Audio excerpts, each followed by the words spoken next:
नमस्कार. Charudatta Apte online accountancy क्लासेसमध्ये तुमचं स्वागत आहे.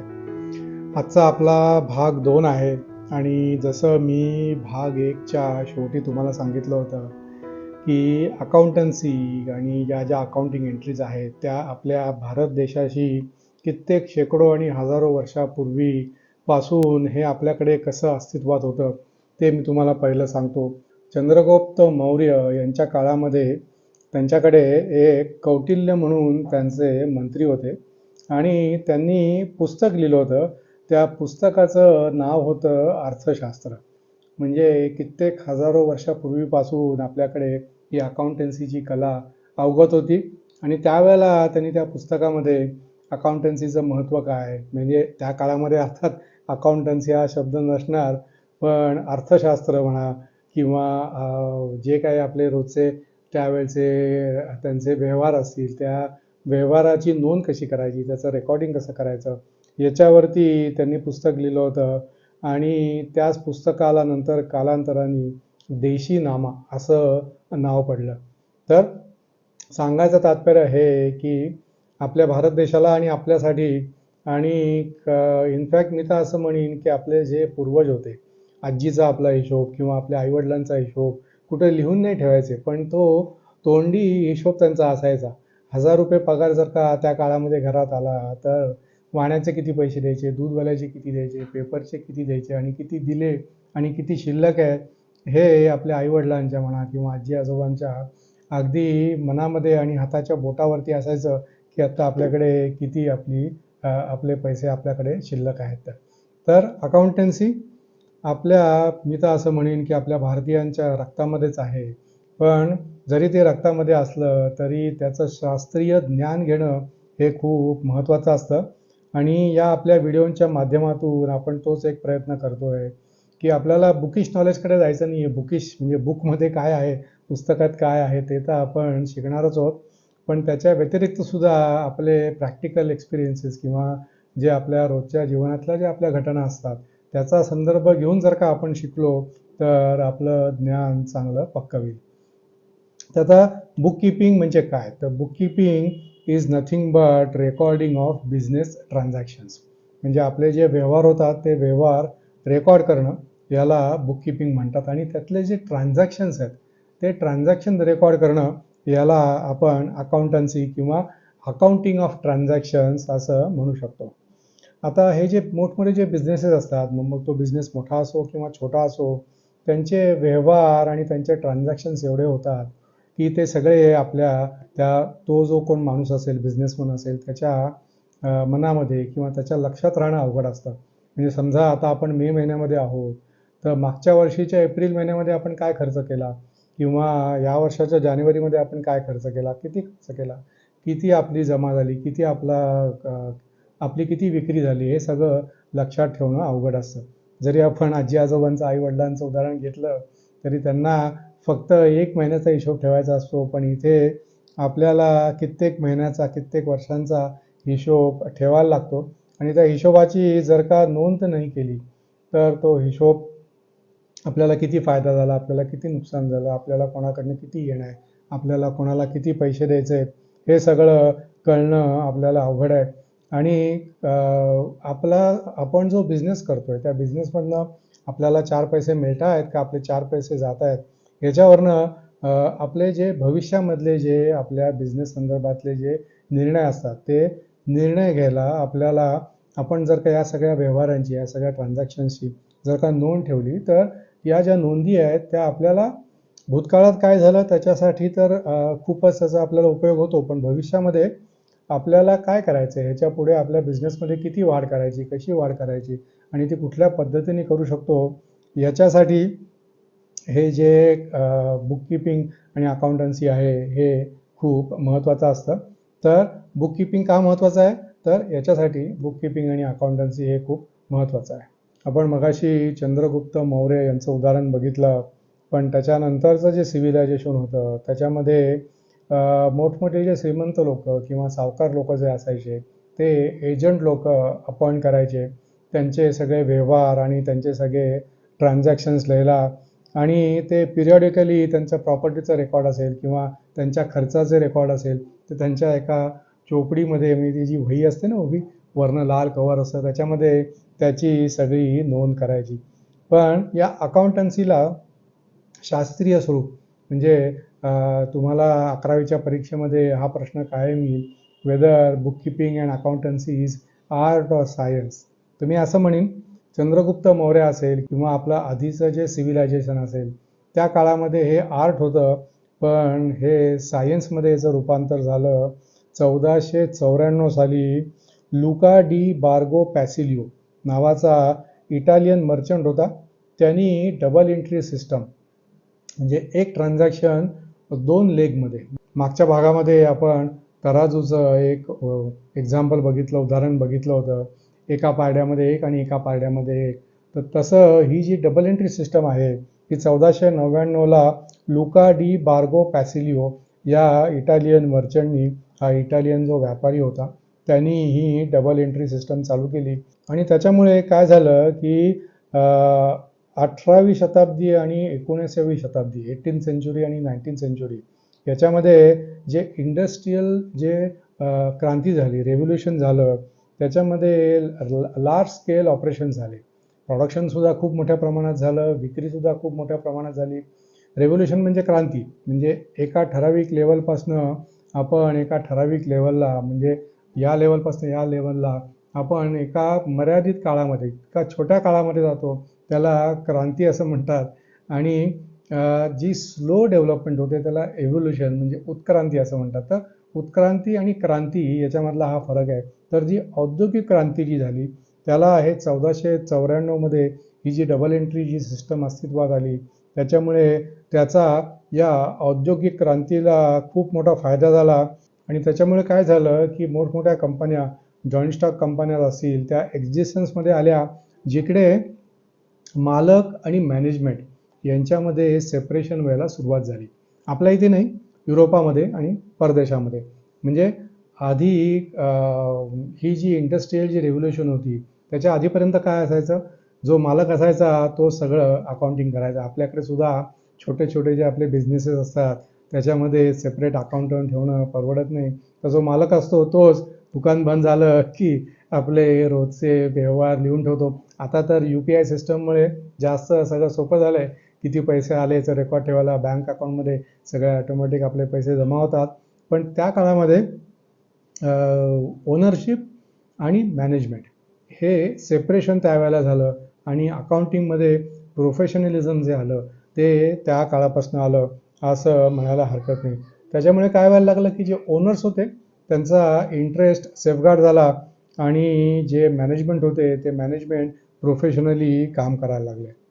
तर हे झालं 18व्या आणि 19व्या शताब्दीबद्दल. मग 20th सेंचुरीमध्ये काय झालं, 20th सेंचुरीमध्ये सगळं बाकीचे जे सगळे जे व्यवहार होते ते इतक्या मोठ्या प्रमाणात वाढले की फिनान्शियल इन्फॉर्मेशन जे आहे, आत्तापर्यंत काय होत होतं, फक्त रेकॉर्डिंग होत होतं डबल एंट्री सिस्टममध्ये. पण ही जी फिनान्शियल इन्फॉर्मेशन जी आहे त्याचं ॲनालिसिस करणं क्रमप्राप्त त्यावेळेला 20व्या सेंचुरीमध्ये व्हायला लागलं.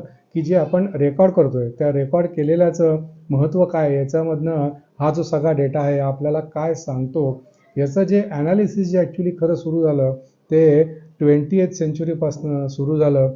आणि मग त्याच्यानंतर हे जे ॲनालिसिस आहे ते जे कंपनीचे जे मॅनेजमेंट आहे त्या मॅनेजमेंटला डिसिजन मेकिंगला मदत करायला लागलं.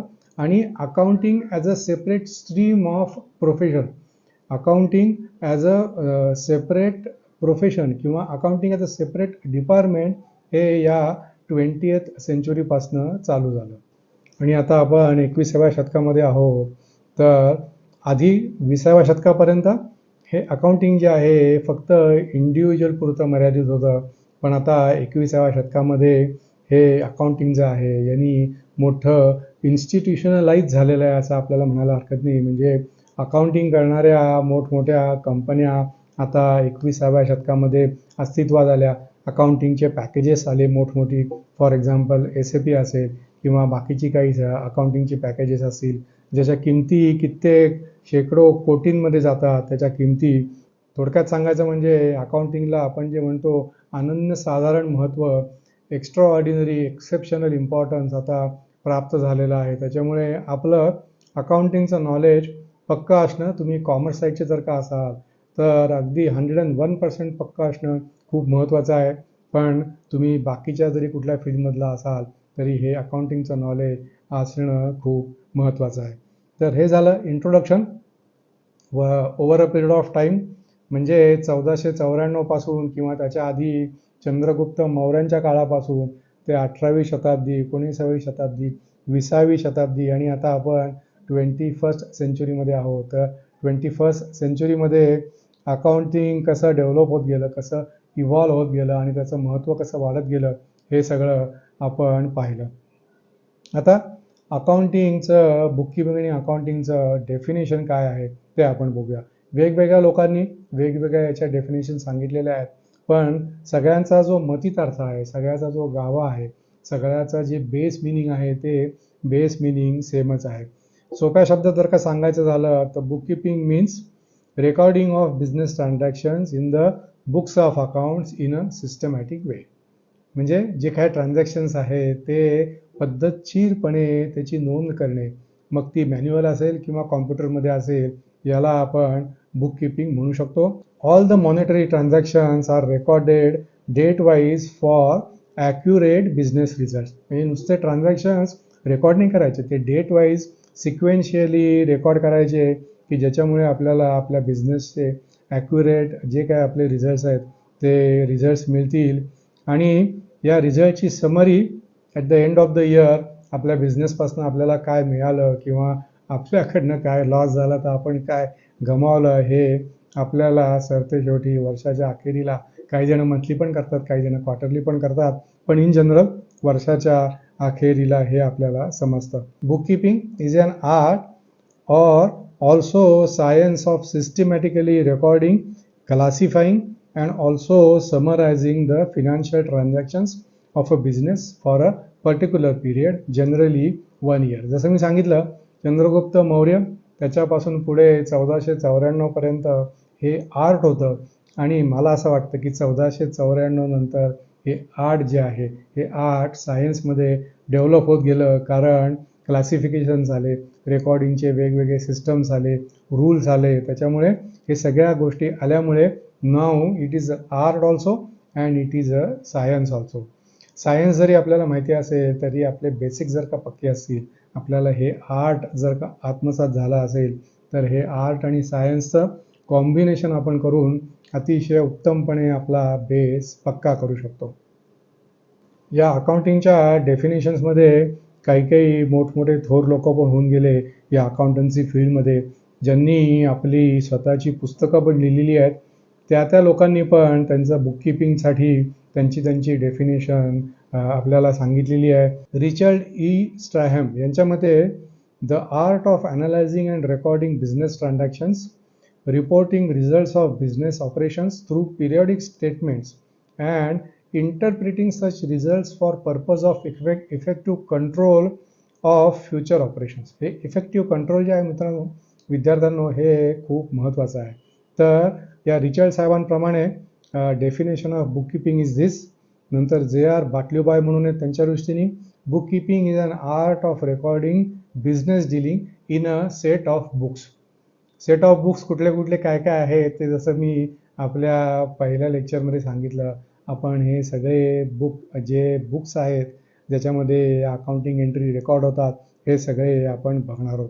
त्याच्यानंतर नॉच कॉट म्हणून आहेत, त्यांनी सांगितलं book keeping is an art of recording the books of accounts, the monetary aspects of commercial or financial transactions. त्याच्यानंतर R.N. कार्टर म्हणून आहेत, ते असं म्हणतात book keeping is the science and art. इथे ते ऑर म्हणत नाहीत, ते म्हणतात it is a science and art of correctly recording in books of accounts all those business transactions that results in transfer or money or money's worth.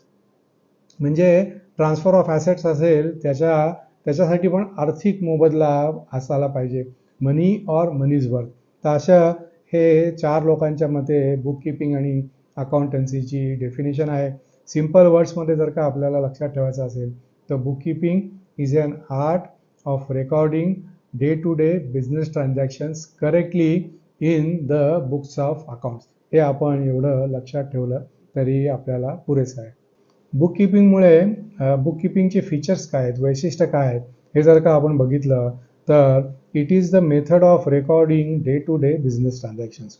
म्हणजे जसं मी आधी सांगितलं तसं ट्रान्झॅक्शन वाईज रेकॉर्ड करायला लागतं आणि ट्रान्झॅक्शन वाईज रेकॉर्ड करताना इकडे सबसिडरी लेजरचा पण पार्ट येतो. तर ज्यावेळेला आपण या लेजर्समध्ये जाऊ त्यावेळेला इम्पॉर्टन्स ऑफ सबसिडरी लेजर, कारण जिकडे number of transactions are more तिकडे हे डेटर्स आणि क्रेडिटर्समध्ये सबसिडरी लेजर येतात.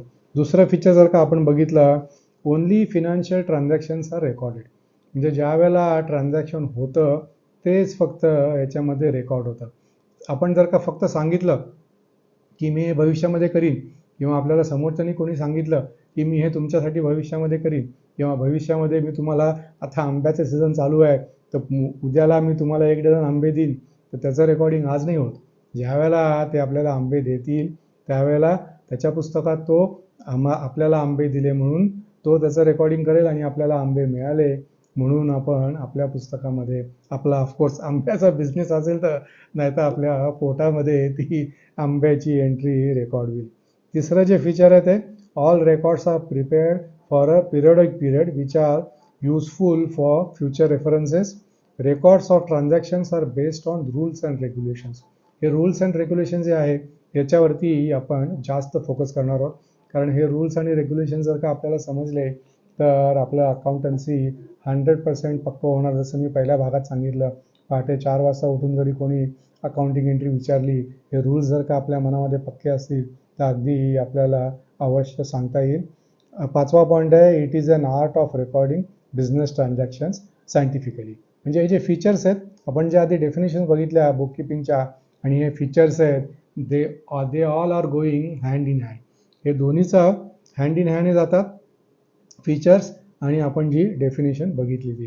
तर आता आपण डेफिनेशन बघितलं, फीचर्स बघितलं, आता ऑब्जेक्टिव्ह आपण बघूया की हे इम्पॉर्टंट काय आहे, का आहे ते. आधी पण आपण थोडक्यामध्ये ऑब्जेक्टिव्ह बघितले होते, आता परत बघूया. The main objective of book keeping is to keep a complete and accurate record of all the financial transaction in a systematic, orderly and logical manner. All the business transactions are to be recorded date-wise and account-wise. त्याच्यानंतर bookkeeping serves as a permanent record. हे खूप महत्त्वाचं आहे. It serves as a permanent record of the monetary transactions of an enterprise business, and it can be produced as an evidence whenever and wherever required. To know the profit or loss of a business during the financial year, हे आपण सगळे objective बघतोय. To know the total assets and liabilities of the enterprises. हे assets and liabilities म्हणजे काय, profit and loss म्हणजे काय, हे सगळं आपण डिटेलमध्ये जसं आपण पुढे पुढे जात जाऊ तसं तसं बघणार आहोत. To know what the businessman owes to others and what others owe to him. Owe म्हणजे आपण कोणाला काय देणं लागतो का, किंवा दुसऱ्याकडनं आपण काही घेणं लागतो का, याला डेटर्स आणि क्रेडिटर्स असं म्हणतात. तर हे सुद्धा आपण अगदी डिटेलमध्ये बघणार आहोत. नंतर businessman comes to know the current year's progress over previous year and compares its financial result with other business enterprises in the similar line. म्हणजे आपण मागच्या वर्षी काय केलं होतं, यावर्षी आपली किती विक्री झाली, आणि आपल्याच फील्डमधले बाकीचे आपले जे कोणी कॉम्पिटिटर्स असतील त्यांचा परफॉर्मन्स कसा आहे, विजावीज आपला परफॉर्मन्स कसा आहे, त्यांची ग्रोथ किती आहे, आपली ग्रोथ किती आहे. त्यांची ग्रोथ जर का जास्त असेल तर मग आपलं काय चुकतं आहे. जसं आपण बघतो, आपला समजा आता तुम्ही नुकतीच जर का 10वी दिली असेल तर प्रिलिमची एक्झाम असते, त्या प्रिलिमच्या एक्झाममध्ये आपल्याला मार्क मिळतात.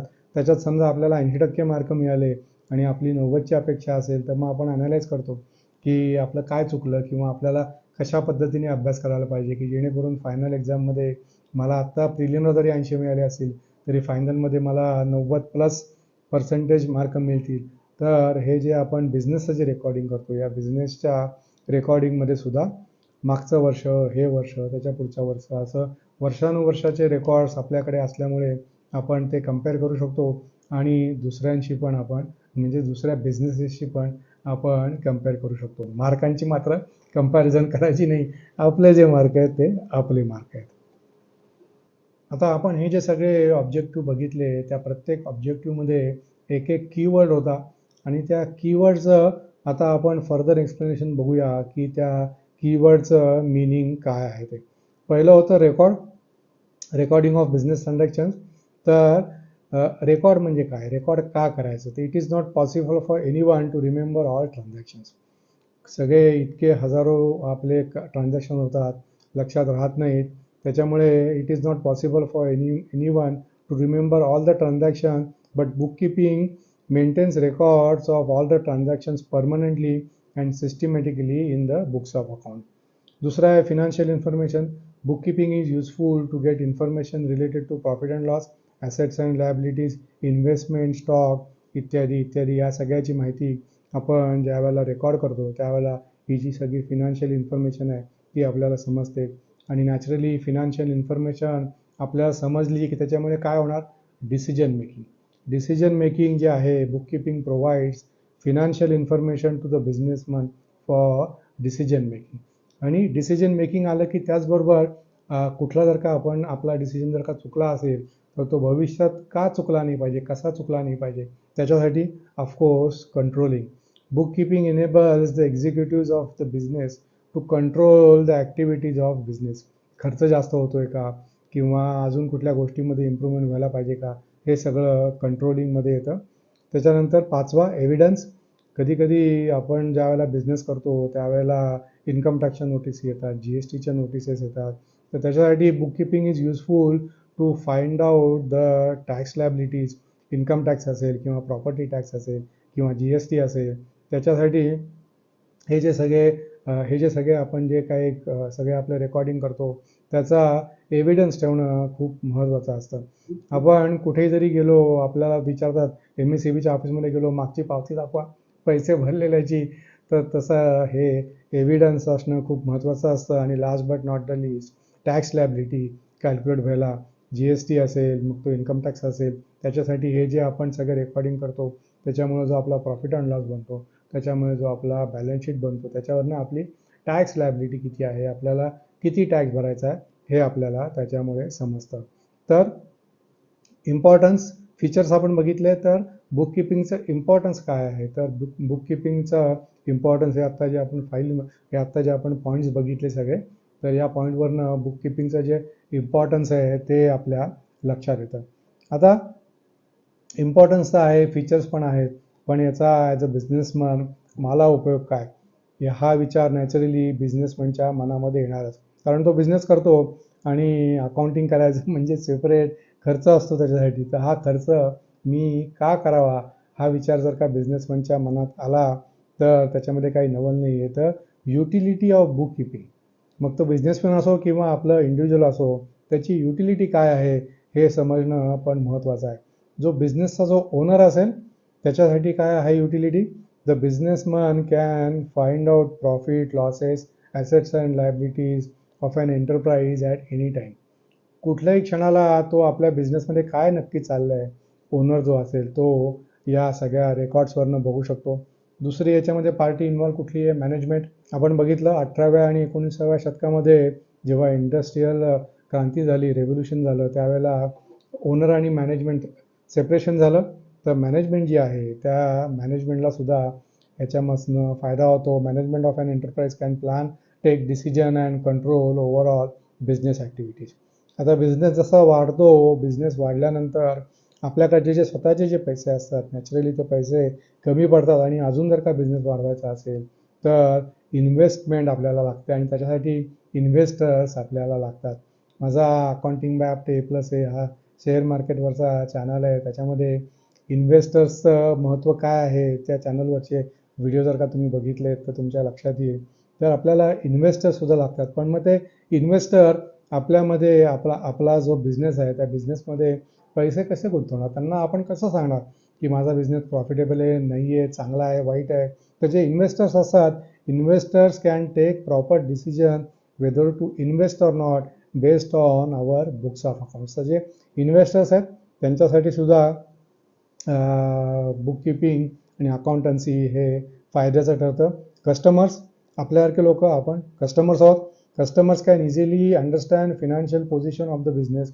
कस्टमर म्हणजे इकडे तुम्ही शेअर होल्डरसुद्धा म्हणू शकता. एखाद्या कंपनीमध्ये इन्व्हेस्टमेंट करायची असेल, फिक्स्ड डिपॉझिट ठेवायचं असेल, तर कंपनी चांगलं काम करते की नाही हे कसं कळणार आपल्याला? तर हे आपल्याला कळणार त्यांच्या फिनान्शियल अकाउंट्सवरनं, म्हणजे त्यांचं जे बुककीपिंग आहे त्याच्यावरनं आपल्याला कळणार.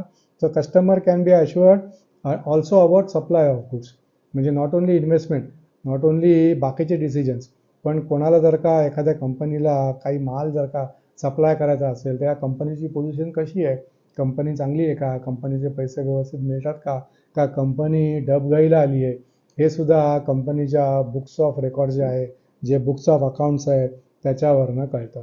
बुककीपिंग आणि अकाउंटन्सी गव्हर्नमेंटसाठी पण महत्त्वाचं आहे, कारण government can easily find out different type of taxes due from various sources, म्हणजे या बिझनेसमॅनकडनं किती टॅक्स आपल्याला वसूल करायचा आहे हे सुद्धा गव्हर्नमेंट बसल्या जागेवरनं, आता सगळं ऑनलाईन आहे, बसल्या जागेवरनं ते फाइंड आउट करू शकतात.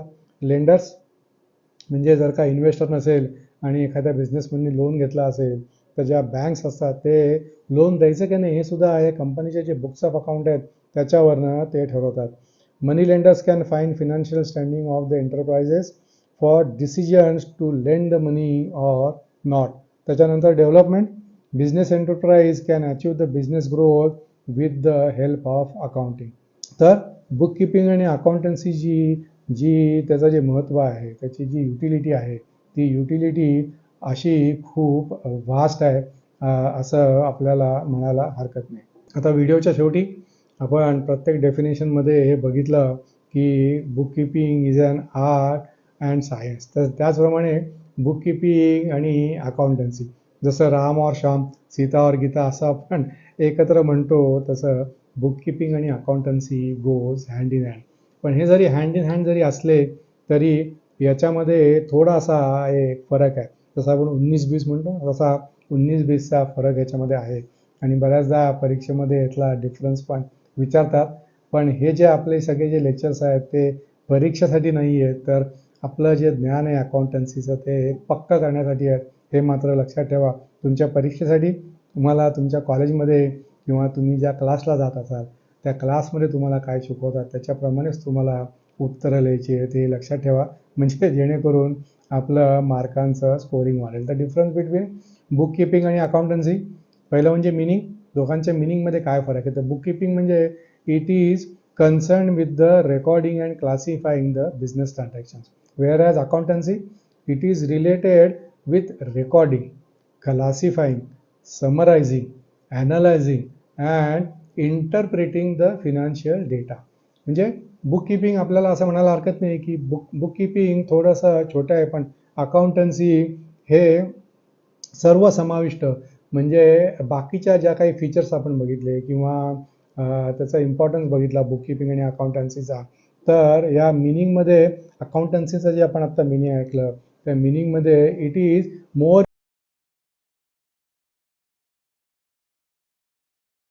दुसरा पॉईंट होतो स्टेज, म्हणजे कुठल्या लेवलला? तर bookkeeping is the primary stage in accounting, it is the base for accounting. म्हणजे bookkeeping is the base for accounting, आणि त्या बेसपासनं अकाउंटन्सीचं जर का आपण बघितलं comparatively, apart from primary stage it includes secondary stage of analysis and interpretation. आपण हे सगळे डिफरन्सेस ज्यावेळेला बघू त्यावेळेला आपल्या एक गोष्ट लक्षात येईल की वरपासनं खालपर्यंत हे जे सगळे डिफरन्सेस आहेत ते एकमेकांना लिंक्ड आहेत, किंवा लिंक जरी नसेल तरी पहिल्याच्या मिनिंगमधनं आपलं दुसऱ्याच्या मिनिंग आपण डिराईव्ह करू शकतो, किंवा दुसऱ्याच्या मिनिंगवरनं पहिल्याचं मिनिंग आपण डिराईव्ह करू शकतो. आणि हे इंटरलिंक्ड आहेत, त्याच्यामुळे याच्यामधले कीवर्ड जर का आपण आपल्या लक्षात ठेवले तर हे डिफरन्सेस सगळे असेच्या असे आपल्याला लक्षात ठेवायला पण सोपे जातील. तिसरा डिफरन्स पॉईंट, आणि त्याचा डिफरन्स आपण बघू ऑब्जेक्टिव्ह. ऑब्जेक्टिव्हमध्ये बुककीपिंगमध्ये आपण असं म्हणू शकतो, the objective of bookkeeping is to keep the records of all the financial transaction in proper and systematic way, whereas याचा अकाउंटन्सीमध्ये the objective of accounting is to prepare the financial statement and further communicate the information to the relevant authorities. Responsibility जर का बघितली तर junior staff is responsible for keeping records. Accountancy जर का आपण बघितलं, senior staff is responsible for recording. म्हणजे हे बुककीपिंग कोणाची रिस्पॉन्सिबिलिटी आहे? आणि अकाउंटन्सी ही कोणाची रिस्पॉन्सिबिलिटी आहे.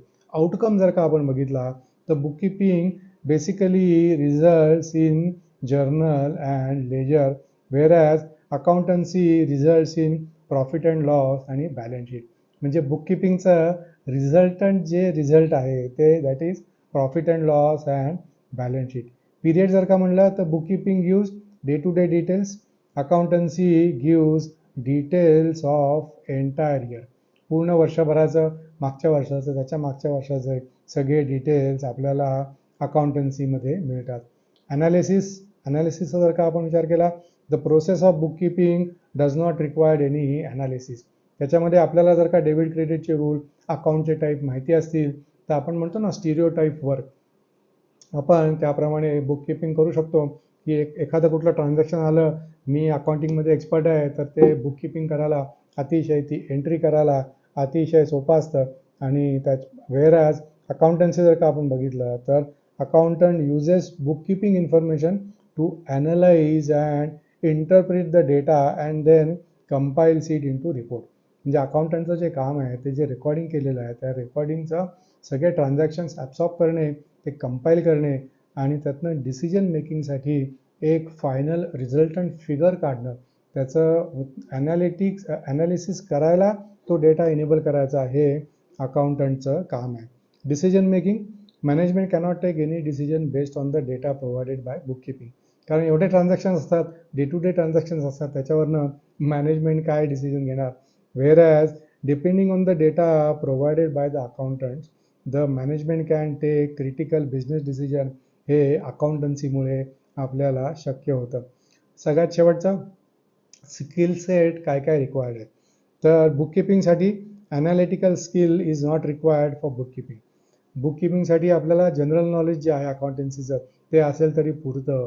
ॲनालिटिकल स्किल असेल तर it is an added advantage, पण बुक कीपिंगसाठी it is not must. Whereas अकाउंटन्सीसाठी analytical skill is also required. कारण जो रिझल्ट येतो तो रिझल्ट ॲनालाइज करावा लागतो आणि तो बरोबर आहे का चुकीचा आहे हे पण जो सर ॲनालिटिकल स्किल आपल्याकडे नसतील तो सर हे आपल्याला समजणार नाही. तर आपण हे जे सगळे पॉईंट बघितले, meaning, stage, objective, responsibility, outcome, period, analysis, decision making, skill required, book कीपिंगचा आणि अकाउंटन्सीमध्ये काय फरक आहे या सगळ्या आस्पेक्टसाठी, या सगळ्या पॉईंटसाठी हे आपण बघितलं.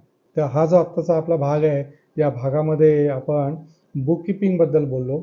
आता आपला पुढचा जो भाग येईल, जो आता आपला पार्ट 3 येईल, त्याच्यामध्ये जसं आपण बुक कीपिंगचे सगळे डिटेल्स बघितले, इंट्रिकेसीज बघितल्या, त्याचे फीचर्स बघितले, ऑब्जेक्टिव्ह बघितलं, युटिलिटी बघितलं, तसं पुढच्या भागामध्ये आपण अकाउंटन्सी म्हणजे काय आणि अकाउंटन्सीचं मिनिंग काय, अकाउंटन्सीचं डेफिनेशन काय, वेगवेगळे जे ऑथर्स आहेत त्यांच्या मते अकाउंटन्सी म्हणजे काय, हे सगळं आपण पुढच्या भागामध्ये बघणार आहोत. बेसिस ऑफ अकाउंटिंग काय आहे, कॅश बेसिसवरती अकाउंटिंग कसं करतात, ॲक्युरल बेसिसवरती अकाउंटिंग कसं करतात, या सगळ्याची आपण जुजबी तोंड ओळख आपल्या पुढच्या भागामध्ये करणार आहोत.